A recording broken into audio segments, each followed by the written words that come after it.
నమస్తే, welcome to స్వతంత్ర news. నేను సోనియా. బులెటిన్ల ముందుగా హెడ్లైన్ చూద్దాం. నేడు హైదరాబాద్లో బీజేపీ విజయ సంకల్ప యాత్రలు హాజరు కానున్న గుజరాత్ సీఎం భూపేంద్ర పటేల్, కిషన్ రెడ్డి. విశాఖ తూర్పు ఎమ్మెల్యేలకు బెదిరింపు కాల్స్, తనను చంపేస్తామని హెచ్చరించారన్న వెలగపూడి.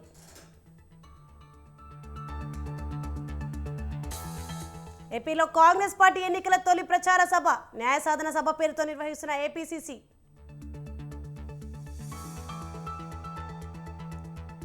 సిబిఐకి విచారణకు కవిత దూరం, వర్చువల్గా విచారిస్తే సమాధానం ఇస్తానన్న ఎమ్మెల్సీ.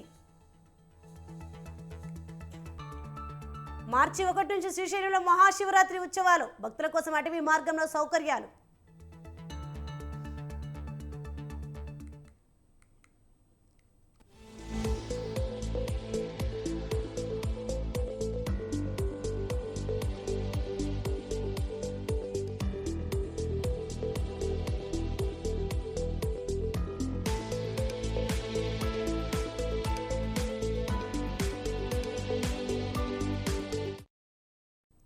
బ్రేకింగ్ న్యూస్ చూస్తున్నాం. హైదరాబాద్ గచ్చిబౌలిలోని రాడిసన్ హోటల్లో భారీ డ్రగ్స్ పట్టుబడింది.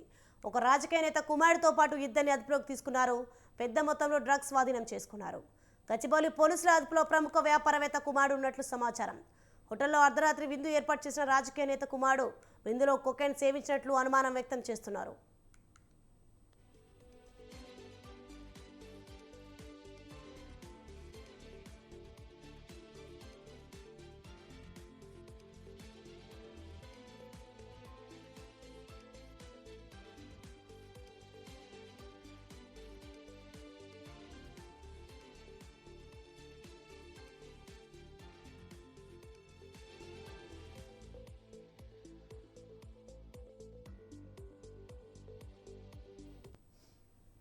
బ్రేకింగ్ న్యూస్ చూస్తున్నాం. మనం హైదరాబాద్ గచ్చిబౌలిలోని రాడిసన్ హోటల్లో భారీ డ్రగ్స్ పట్టుబడింది.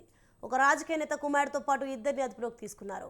పెద్ద మొత్తంలో డ్రగ్స్ స్వాధీనం చేసుకున్నారు. గచ్చిబౌలి పోలీసుల అదుపులో ప్రముఖ వ్యాపారవేత్త కుమారుడు ఉన్నట్లు సమాచారం. హోటల్లో అర్ధరాత్రి విందు ఏర్పాటు చేసిన రాజకీయ నేత కుమారుడు విందులో కొకైన్ సేవించినట్లు అనుమానం వ్యక్తం చేస్తున్నారు. రైట్కి ఇదే అంశంపై మరింత సమాచారం మా ప్రతినిధి ఉషా అందిస్తారు. ఉషా,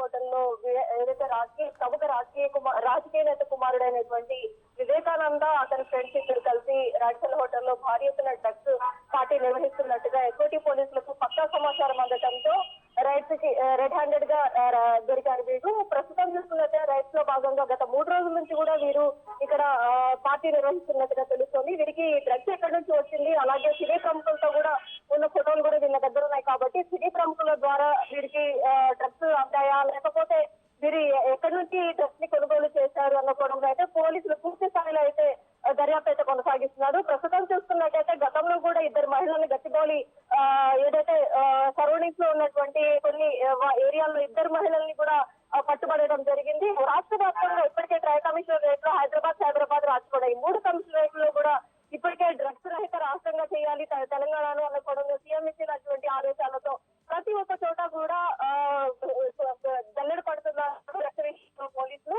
ప్రస్తుతం అయితే వీకెండ్ పార్టీ నేపథ్యంలో ప్రముఖ రాజకీయ నేత కుమారుడు అయినటువంటి వివేకానందతో పాటు అతని ఫ్రెండ్స్ ఇద్దరు మొత్తం కలిసి పార్టీ గత 3 రోజుల నుంచి కూడా నిర్వహిస్తున్నట్టుగా తెలుస్తుంది. ఇతను కొన్ని ప్రముఖ కంపెనీలు ఏదైతే ఉన్నాయో దానికి ఎండీగా కూడా ఇతను విధులు నిర్వహిస్తున్నట్టుగా తెలుస్తోంది.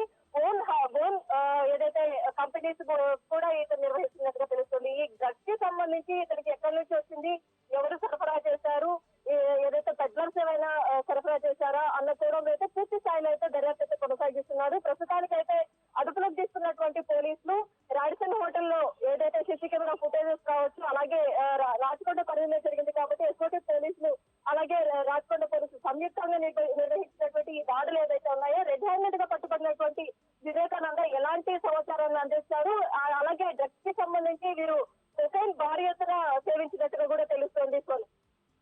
ఉషా, మరి రాజకీయ నేత కుమారుడితో పాటు ఎంతమంది నార్కోటిక్స్ పోలీసులు అదుపులోకి తీసుకున్నారు?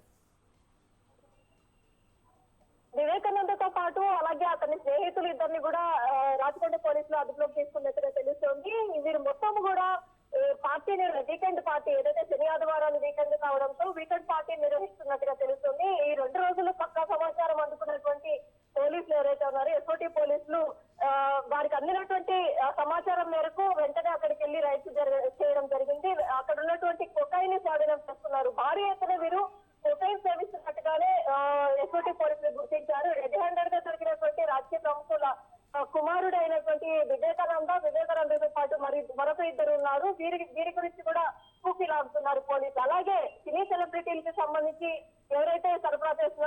వీరికి కూడా సరఫరా చేస్తున్నట్టుగా కూడా పోలీసులు అనుమానిస్తున్నారు. ప్రస్తుతం చూసుకున్నట్టయితే అన్ని కోణాల్లో వివిధ కోణాల్లో ఈ డ్రగ్స్ కి సంబంధించి వీరికి ఎక్కడి నుంచి వచ్చింది, ఎక్కడి నుంచి తరలించారు ఈ డ్రగ్స్, ఓవరాల్ గా అయితే కూకీలు అంటున్నట్టుగా తెలుస్తుంది. దర్యాప్తులో భాగంగా వీరిచ్చే సమాచారం ఏదైతే వివేకానంద కావచ్చు, వివేకానంద స్నేహితులు కావచ్చు, వీరు మొత్తం కూడా ఏ మొత్తంలో డ్రగ్స్ కొనుగోలు చేశారు, ఎంత విలువ ఉంటుంది, దీని కాస్ట్ ఎంత ఉంటుంది అన్న కోణంలో అయితే పోలీసులు అయితే పూర్తి స్థాయిలో అయితే దర్యాప్తు కొనసాగిస్తున్నట్టుగా తెలుస్తుంది. Soni, right, thanks for the information Usha.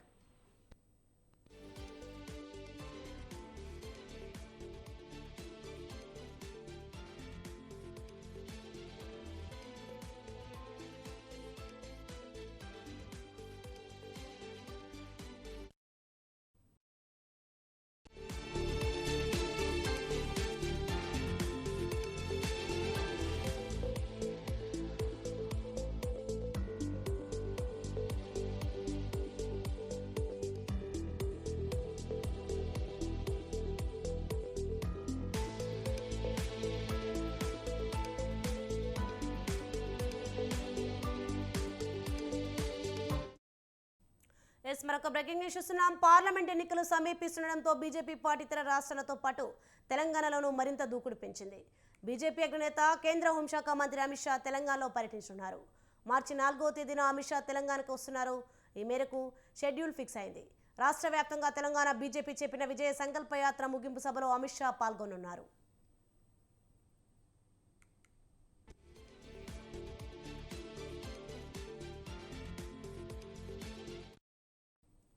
ఈ నెల 24వ తేదీన అమిత్ షా తెలంగాణ పర్యటనకు రావాల్సి ఉండగా పలు కారణాల వల్ల స్టేట్ టూర్ క్యాన్సిల్ అయింది.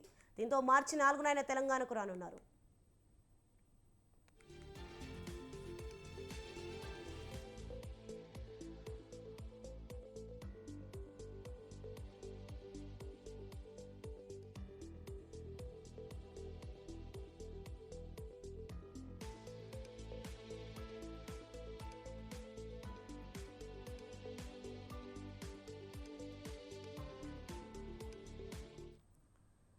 పార్లమెంట్ ఎన్నికల్లో తెలంగాణలో బీజేపీ 10 ఎంపీ సీట్లు గెలవాలని టార్గెట్ పెట్టుకుంది.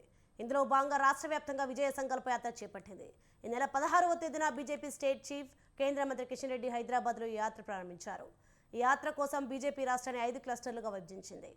5 క్లస్టర్లలో యాత్ర మొదలుపెట్టి చివరగా హైదరాబాద్లో ముగించనున్నారు. ఈ యాత్రలో స్టేట్ బీజేపీ అగ్రనేతలతో పాటు జాతీయ నాయకులు పాల్గొంటారు. విజయ సంకల్ప యాత్ర మార్చి 4వ తేదీన ముగియనుంది. యాత్ర ముగింపు సభను భారీగా నిర్వహించేందుకు బీజేపీ ప్లాన్ చేసింది. ఈ నేపథ్యంలోనే యాత్ర క్లోజింగ్ కార్యక్రమానికి కేంద్ర మంత్రి అమిత్ షా హాజరు కానున్నారు. రైట్, ఇదే అంశంపై మరింత సమాచారం మా ప్రతినిధి శ్రీనివాస్ ఫోన్లో అందిస్తారు. శ్రీనివాస్, చెప్పండి, కార్యక్రమానికి కేంద్ర మంత్రి అమిత్ షా హాజరు కానున్నట్లు చూస్తున్నాం. దీనిపైన అప్డేట్స్ ఏంటి?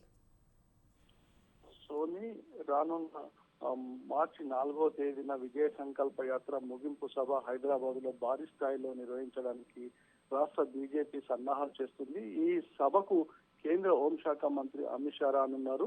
విజయ సంకల్ప యాత్ర దాదాపుగా రాష్ట్ర వ్యాప్తంగా 5 క్లస్టర్లుగా 17 పార్లమెంటు నియోజకవర్గాలను విభజించి ఇప్పటికే వాళ్ళు ప్రతి గ్రామాన్ని, ప్రతి మండలాన్ని, ప్రతి జిల్లాను ప్రచార కార్యక్రమాలతో ఓరెత్తిస్తున్నారు. రానున్న పార్లమెంటు ఎన్నికలను దృష్టిలో పెట్టుకొని నిర్వహిస్తున్న ఈ విజయ సంకల్ప యాత్ర ముగింపు సభను హైదరాబాద్ లో నిర్వహించాలన్నటువంటి ఉద్దేశంతో బీజేపీ ఉంది. ముఖ్యంగా గత 10 సంవత్సరాలుగా మోడీ సర్కారు చేసినటువంటి అభివృద్ధి కార్యక్రమాలు, సంక్షేమ పథకాలను ఈ విజయ సంకల్ప యాత్రలో ప్రజలకు వివరిస్తూ రానున్న పార్లమెంటు ఎన్నికల్లో బీజేపీని గెలిపించాలనే పిలుపును బీజేపీ నేతలు ఇస్తున్నారు. అయితే ఈ విజయ సంకల్ప యాత్రలో ముఖ్యంగా బీజేపీ పాలిత ముఖ్యమంత్రులు, కేంద్ర మంత్రులు, జాతీయ నాయకులు పాల్గొంటారు. ఈ రోజు కూడా గుజరాత్ ముఖ్యమంత్రి సికింద్రాబాద్ లో జరిగేటువంటి విజయ సంకల్ప యాత్రలో పాల్గొంటున్నారు. ఇప్పటికే గోవా, అదేవిధంగా అస్సాం ముఖ్యమంత్రులు కూడా ఈ విజయ సంకల్ప యాత్రలో పాల్గొన్నారు. మొత్తంగా విజయ సంకల్ప యాత్రను విజయవంతం చేసి 5 క్లస్టర్లు ముగింపు రోజున హైదరాబాద్ చేరుకుంటాయి. ఈ ముగింపు సమావేశానికి కేంద్ర హోంశాఖ మంత్రి ముఖ్య అతిథిగా వచ్చి రానున్న పార్లమెంటు ఎన్నికల అంటే ప్రచార కార్యక్రమానికి శంఖారావాన్ని పూరించే అవకాశం కూడా ఉంది. అయితే మొత్తంగా తెలంగాణలో దాదాపుగా 12 పార్లమెంటు స్థానాలను టార్గెట్ పెట్టుకోకుండా 10 స్థానాల్లో విజయం సాధించాలనే లక్ష్యంతో ఈ విజయ సంకల్ప యాత్ర నిర్వహిస్తున్నారు. 4వ తేదీన జరిగేటువంటి బహిరంగ సభలో కేంద్ర హోంశాఖ మంత్రి పాల్గొని ఇటు బీజేపీ కార్యకర్తలకు నాయకులకు దిశానిర్దేశం చేయడమే కాకుండా తెలంగాణలో బీజేపీని గెలిపించాలన్నటువంటి పిలుపును కూడా ఇవ్వనున్నారు. మొత్తంగా బీజేపీ తెలంగాణపై ప్రత్యేక దృష్టి సారించిందని చెప్పవచ్చు. సోని.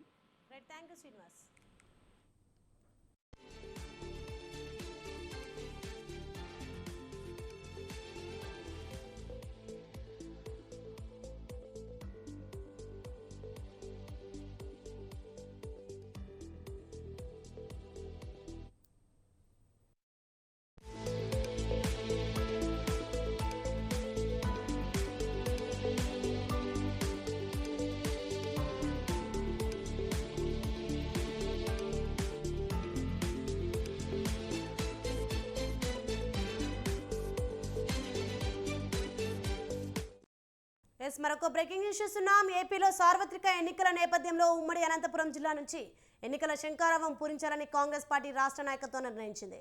అందులో భాగంగానే ఇవాళ అనంతపురంలోని జూనియర్ కళాశాల మైదానంలో సాయంత్రం 4 గంటలకు న్యాయ సాధన సభ పేరుతో బహిరంగ సభను నిర్వహిస్తున్నారు. పిసిసి అధ్యక్షులు షర్మిల నేతృత్వంలో నిర్వహించే సభకు ఏఐసిసి అధ్యక్షుడు మల్లికార్జున ఖర్గే ముఖ్య అతిథిగా హాజరు కానున్నారు. ఈ సభా వేదిక నుంచి ఎన్నికల మేనిఫెస్టోలో పొందుపరిచిన కొన్ని పథకాలను ప్రకటించే అవకాశం ఉంది.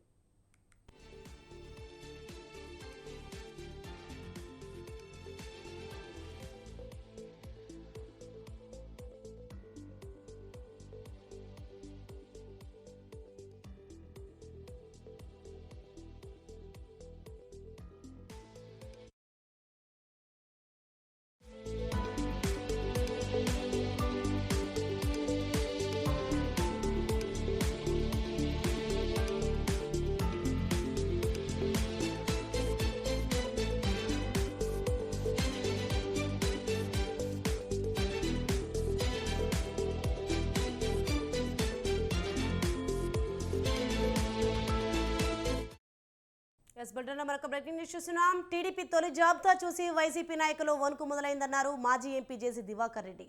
అభ్యర్థుల ఎంపికలో చంద్రబాబు తీసుకున్న జాగ్రత్తల వల్ల అత్యంత ఆప్తులకు కూడా సీట్లు కేటాయించలేకపోయారని వివరించారు. టికెట్లు రాని వారిలో సహజంగానే అసంతృప్తి ఉంటుందన్నారు. ఎన్నో సర్వేలు చేసి చంద్రబాబు టికెట్లు కేటాయించారన్న ఆయన వచ్చే ఎన్నికలు టీడీపీ గెలుపు తథ్యం, చంద్రబాబే సీఎం అంటూ ధీమా వ్యక్తం చేశారు. చంద్రబాబు నాయుడు పవన్ కళ్యాణ్ ధ్యేయం ఒకటి, ఏమైనా సరే మారు జగన్ గద్దె దింపాలనేటువంటి దానికి వాళ్ళు ఎన్ని త్యాగాలకైనా సిద్ధమయ్యారు. చాలా ఆత్మీయులను కూడా దూరంగా పెట్టారు. ఈ పొత్తుల వల్ల కొందరు ఆశలను తగ్గించుకోక తప్పలేదు. సబటైజ్ అనేటువంటి మాట లేకుండా ఐకమత్యంతో పనిచేసి ఈ వారు ఖచ్చితంగా చంద్రబాబు నాయుడు ముఖ్యమంత్రి చేస్తారు. జగన్ సభలు పెడుతున్నాడు. 4 లక్షలు, 5 లక్షలు, 3 లక్షలు అంటున్నాడు. ఆ 3 లక్షలు, 5 లక్షలు, 4 లక్షలు ప్రజలు ఎక్కడి నుంచి వచ్చారు? ఇతర జిల్లాల నుంచి వచ్చారు. నిజంగానే ఈ దేశంలో ఇతర జిల్లాల నుంచి ఓ మీటింగ్ పోయేటువంటి సొంత ఖర్చుల మీద, సొంత బాధ్యత మీద, ప్రేమ మీద, అభిమానం మీద పోయేటువంటి పరిస్థితి ఉందా? లేదు. ఇది ఉండాలా, ఇది ఉండాలా, ఈ రెండు లేకుండా మళ్ళా. పశ్చిమ గోదావరి జిల్లా టీడీపీలో అసమ్మతి సెగ రాజుకుంది. పార్టీ అధినేత నారా చంద్రబాబు నాయుడు అభ్యర్థులను ప్రకటించి 24 గంటలు కాకముందే అసంతృప్తి పెల్లుబికింది. టికెట్ వస్తుందని భావించి భంగపడ్డ మాజీ ఎమ్మెల్యే కలవపూడి శివ అసంతృప్తితో రగిలిపోతున్నారు. రాజీనామా చేసే యోచనలో ఉన్నారు. సిట్టింగ్ ఎమ్మెల్యే రామరాజుకే టీడీపీ సీటు కన్ఫర్మ్ కావడంతో ఉండి నియోజకవర్గంలో అగ్రహ జ్వాలలు చెలరేగాయి. శివరామరాజుకు టీడీపీ పార్లమెంట్ సీట్ అయినా ఇవ్వని పక్షంలో ఈ అసమ్మతి పార్టీ ఆగేలా కనిపించడం లేదు.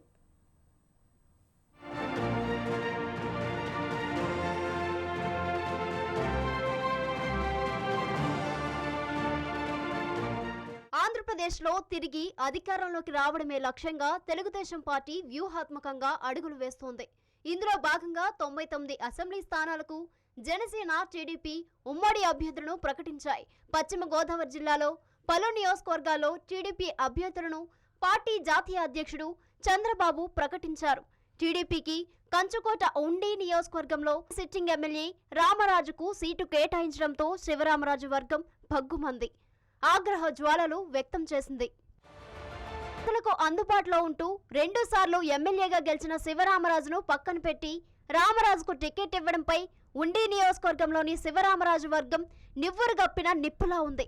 టీడీపీ వద్దు, శివరామరాజు ముద్దు అంటూ శివరామరాజు అభ్యర్థిగా ఉంటూనే తాము టీడీపీ వెంట ఉంటామని, లేదంటే మీ వెంటే అంటూ శివరామరాజు మద్దతుదారులు నిరసన వ్యక్తం చేస్తున్నారు.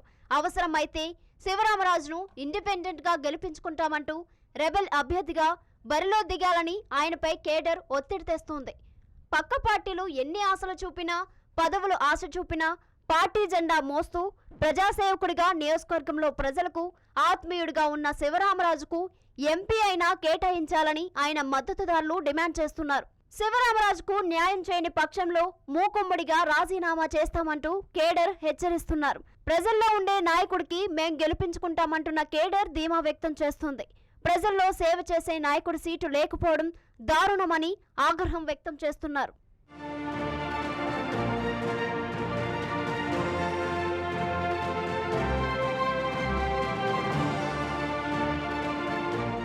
తెలుగుదేశం పార్టీ ఉండి అసెంబ్లీ టికెట్ తనకే వస్తుందని ఆశలు పెట్టుకున్న శివరామరాజుకు చంద్రబాబు నమ్మక ద్రోహం చేశారంటూ కేడర్ రగిలిపోతుంది.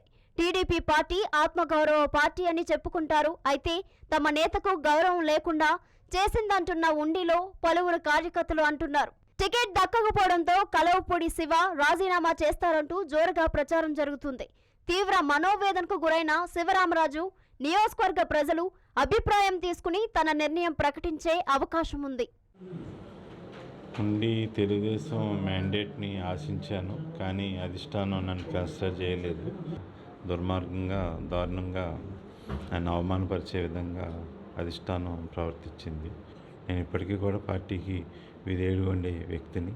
నేను ఖచ్చితంగా పార్టీ నన్ను ఇలా అగౌరవపరిచే విధంగా నన్ను కన్సిడర్ చేయనప్పుడు నాకు అనిపించింది, మనం నార్మల్గా పార్టీకి ఎంత సేవ చేసాము, పార్టీ మనల్ని కనీసం కన్సిడర్ చేయట్లేదు, పార్టీకి మన పరిస్థితి ఏంటో, ప్రజలకి మన మీద ఉన్న ఆమోదం ఏంటో ఖచ్చితంగా పార్టీకి రుచి చూపించాలన్న ఆలోచనతో నేను ఈరోజు పార్టీ నిర్లక్ష్యం చేసి నన్ను అగౌరవపరిచి అశ్రద్ధ చేసినప్పటికీ కూడా పార్టీకి నా సత్తా ఏంటో నేను చూపించదలుచుకున్నాను.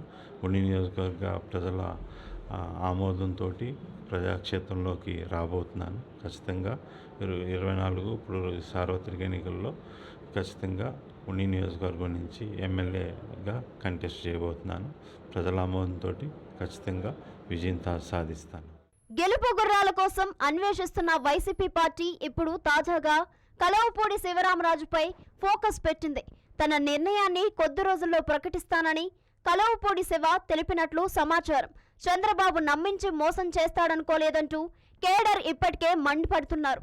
2019లో చంద్రబాబు మాట ప్రకారం ఉండి నుండి నరసాపురం ఎంపీగా పోటీ చేసి స్వల్ప తేడాతో ఓటమి పాలయ్యారు. 2005లో శివ స్వచ్ఛంద సంస్థ ద్వారా ప్రజలకు సేవా కార్యక్రమాలు చేశారు. 2009, 2014లో ఉండి నియోజకవర్గంలో విజయడంకా మోగించారు. శివరామరాజు ఈసారి మరలా ఉండి నియోజకవర్గంలో టీడీపీ జెండా రెపరెపలాడించేందుకు సిద్ధమయ్యారు. ప్రచారం కూడా ప్రారంభించారు. అయినా పార్టీ అన్యాయం చేసిందనే బాధలో కుమిలిపోయారు. ఇండిపెండెంట్గా పోటీ చేసి గెలిచే సత్తా ఉన్న శివరామరాజు నిర్ణయం ఏ విధంగా ఉంటుందనేది ఉత్కంఠగా మారింది. శ్రీశైలం మహాక్షేత్రంలో మార్చి 1 నుంచి 11 వరకు మహాశివరాత్రి బ్రహ్మోత్సవాలను దేవస్థానం వైభవంగా నిర్వహించనుంది. బ్రహ్మోత్సవాల నేపథ్యంలో దేవస్థానం భక్తుల సౌకర్యార్థం విస్తృత ఏర్పాట్లు చేపట్టింది. పాదయాత్రగా వచ్చే భక్తులకు మెరుగైన సౌకర్యాల కల్పనలో భాగంగా వెంకటాపురం, నాగలుటి, పెద్ద చెరువు, బనీమునికొలను, కైలాస ద్వారం, అటవీ ప్రాంతాలలో తగు ఏర్పాట్లు చేస్తున్నారు. వైద్యం, మంచినీరు, శౌచాలయాలు, చలువ పందిర్లు ఏర్పాటు చేయాలని సంబంధిత అధికారులను ఆలయ పెద్దిరాజు ఆదేశించారు.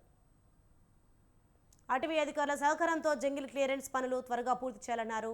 కాలిబాటగా అటవీ మార్గంలో వచ్చే భక్తులకు ఆరోగ్య సమస్యలు ఎదురైనప్పుడు మెరుగైన వైద్య సేవలు అందించేందుకు వైద్య శిబిరాలను ఏర్పాటు చేయాలని ఆదేశించారు. అటవీ మార్గంలో మార్గ సూచిక బోర్డ్స్ ఏర్పాటు చేసి అలానే అవసరమైన ఔషధాలను అందుబాటులో ఉంచేందుకు చర్యలు చేపట్టాలని దేవస్థానం వైద్య విభాగాన్ని ఆదేశించారు.